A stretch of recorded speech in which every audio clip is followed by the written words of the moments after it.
WWE has partnered with Netflix, the biggest professional wrestling company in the world, has partnered with the biggest streaming service in the world. Last night, people had expectations. People were wondering how it was going to show, how it was going to pop up, how it was going to be displayed, and they did not disappoint. If you're a true wrestling fan, WWE fan, you know WWE does not hold or put on crappy shows. Like, they put together a great show last night, working hand in hand with Netflix. I think my only concern to watching it was, man, I hope that shit don't be buffering like it did for that Jake Paul Tyson fight. Like, I was like, man, if that shit get to buffering, it is over. Ain't nobody watching this shit. But I quickly thought that, WWE is too big of a conglomerate to even be held to those standards. You know what I'm saying? And for those of y'all that don't know, last night they made history. In one night, WWE was displayed across the globe on a major platform. It's one thing to be displayed on a cable network or on a cable station where you get a limited amount of eyes on your product. You know what I'm saying? Like, if you just doing regular Xfinity, or you on the USA Network like it was previously on, and things of that nature. But it's a whole different animal. It's a whole different beast when you on Netflix. You got eyes that have, quite frankly, probably never seen your product. You know what I'm saying? Eyes that have probably never took a look at your product. You know what I'm saying? And they did that in one fell swoop. You know what I'm saying? They opened up with a nice package of last night. And of course, the leader of the pack, the man that's running the show, Triple H, opened the show. They were in LA in the Intuit Arena. They were in LA, and Triple H opened the show, and you can see the happiness of stepping into this new era, stepping in this new light of what wrestling is. And let's just face it, let's just call a spade, guys. If you were a wrestling fan back then, you were laughed at. If you were a wrestling fan back then, you know what I mean, you were looked down upon, like, man, that F shit, because in this community we don't use the word fake. But wrestling has become mainstream in a different way again. It was mainstream back then. It was mainstream back in the late 80s.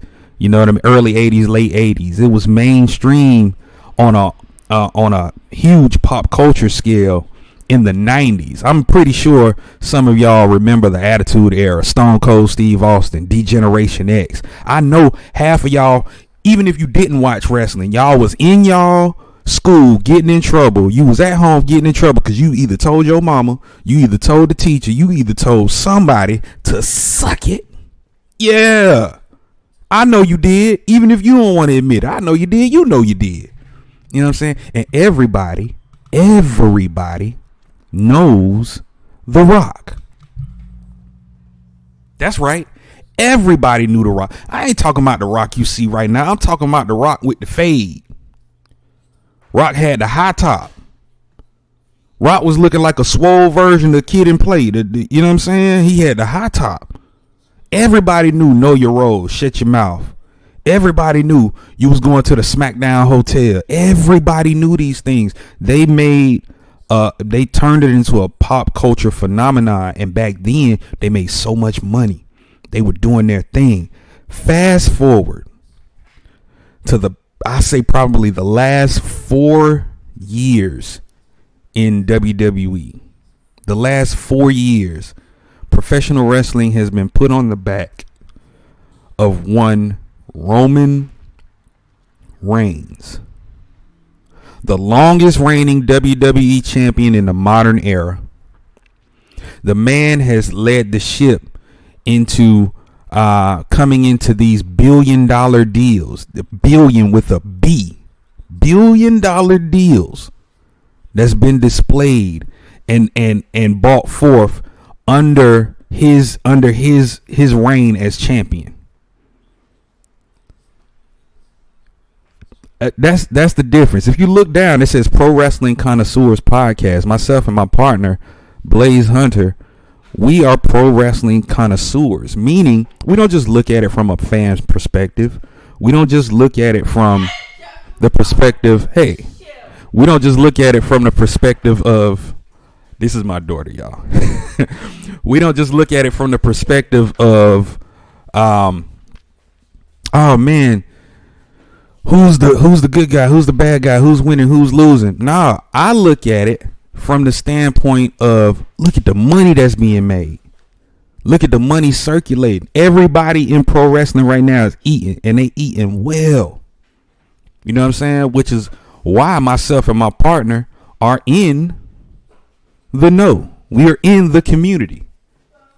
If you go on my page, if you go on here, you'll see me. You'll see my partner. You'll see the recent events that we've been at. You know, on the independent scene, you'll see the recent events that we've been covering. You know what I'm saying? As a matter of fact, shouts out to BRCW, Boca Raton Championship Wrestling. Shouts out to CCW, Coastal Championship Wrestling. Man, so again, I digress. Let me get back to the topic. Money was being made, guys. Money was continuously being made. And I believe last night, no different. Last night, they made a statement. Last night, it was something spectacular that took place. So, like I said, last night, Triple H started it off.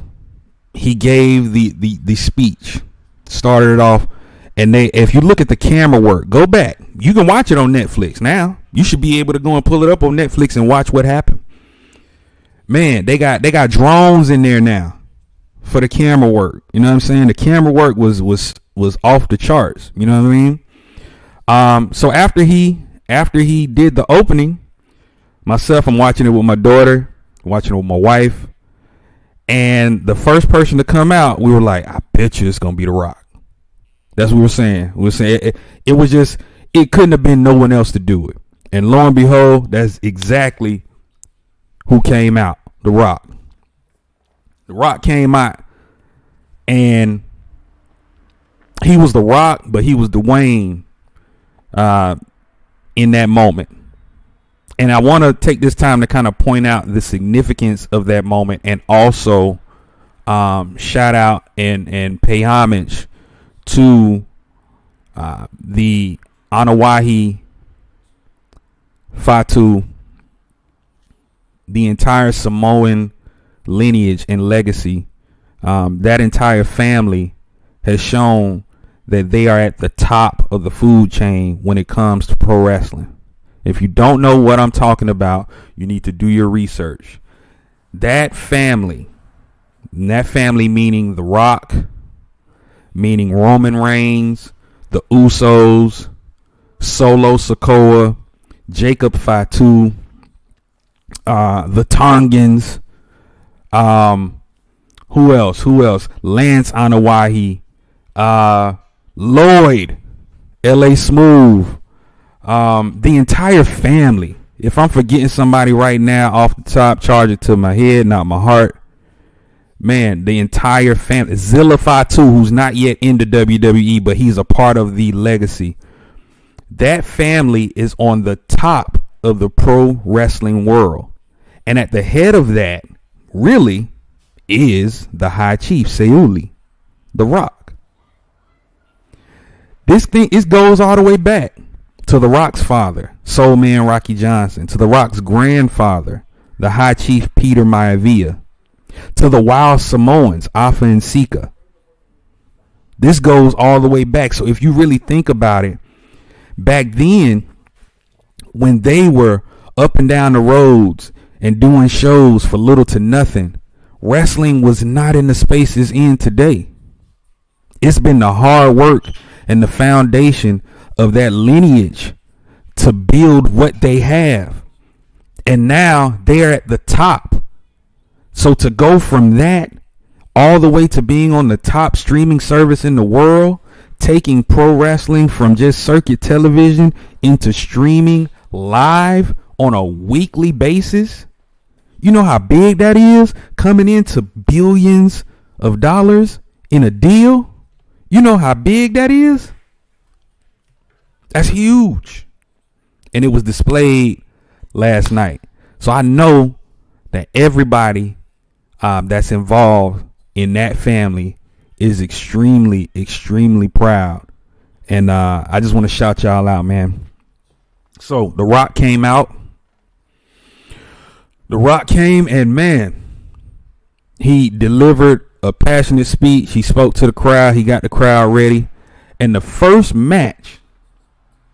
very first match was the Tribal Combat match. Solo Sikoa versus Roman Reigns for the owner of the Fala. The winner would be declared the Tribal Chief. Very first match. A lot of I saw people in the comments on Twitter and things questioning why is the first match. Why not? Why shouldn't it be? That was the biggest story being told throughout professional wrestling in the last 4 years. If you haven't been paying attention, the Bloodline was the biggest story ever told in the last 4 years in pro wrestling. Why not? Why not open the show and show everybody what you're getting? And they did not disappoint. It was a great match, back and forth. I'm not going to go through who won.